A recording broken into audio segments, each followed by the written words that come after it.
Қайырлы күн, сіздермен бірге Айбек Имашев. Келесі дәрістің тақырыбы сапаны басқарудың жалпы түсініктері. Сапа терминін анықтау мәселесі біздің және шетелдік ғылыми әдебиеттерде көп орын алады. Философиялық категория ретінде сапа объектінің болмысының бөлінбейтін, оның маңызды сенімділігін білдіреді. Соның арқасында ол басқа объект емес, нақты мәліметтер болып табылады. Сапа ұғымының нақты экономикалық түсіндірмелерге де өте көп. Атап айтқанда, Американың профессор Харрингтон сапа дегеніміз қажеттілік туындаған кезде тұтынушының күткен бағасын қанағаттандыру, ал жоғары сапа бұл тұтынушының күткеннен төмен бағамен асып кетуі деп жазады. Өнімнің сапасы ұғымы практикалық қызметте өте маңызды. Сондықтан өнімнің сапасын басқару, негізгі ұғымдар, терминдер және анықтамалар. Осы нормативтік құжатқа сәйкес сапа дегеніміз оның мақсатына сәйкес белгілі бір қажеттіліктерді қанағаттандыруға жарамдылығын анықтайтын өнім қасиеттерінің жиынтығы деп түсіндіріледі.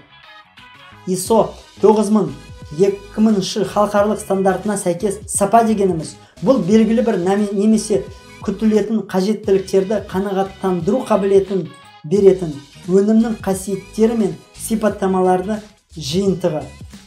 Халықаралық стандарт сапаны тауарлардың мақсатына сәйкес келуі үшін берілетін сипаттамалық қасиеттердің, формалардың, сыртқы келбеттің және қолдану жағдайларының жиынтығы ретінде анықталады.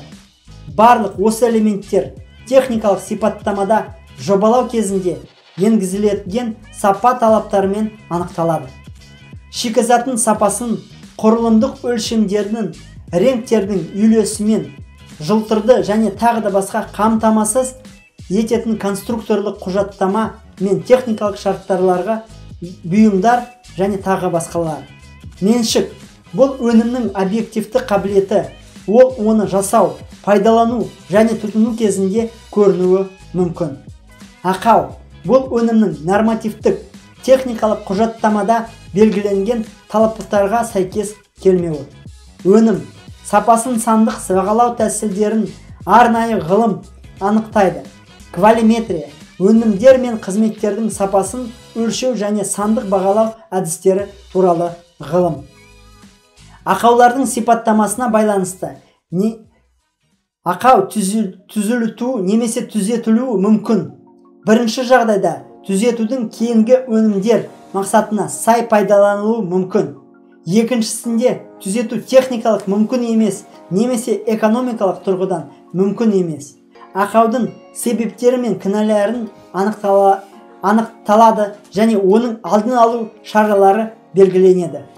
Өнімнің сапа деңгейі мен қарастырылып отырған өнімнің сипаттамаларының жиынтылығы базалық, яғни бәсекелестердің өнімдерімен, перспективалық үлгерімен, стандартпен, озық стандарттармен және тағы басқа салыстырмауға негізделген сапаны салыстырмалы бағалау түсініледі.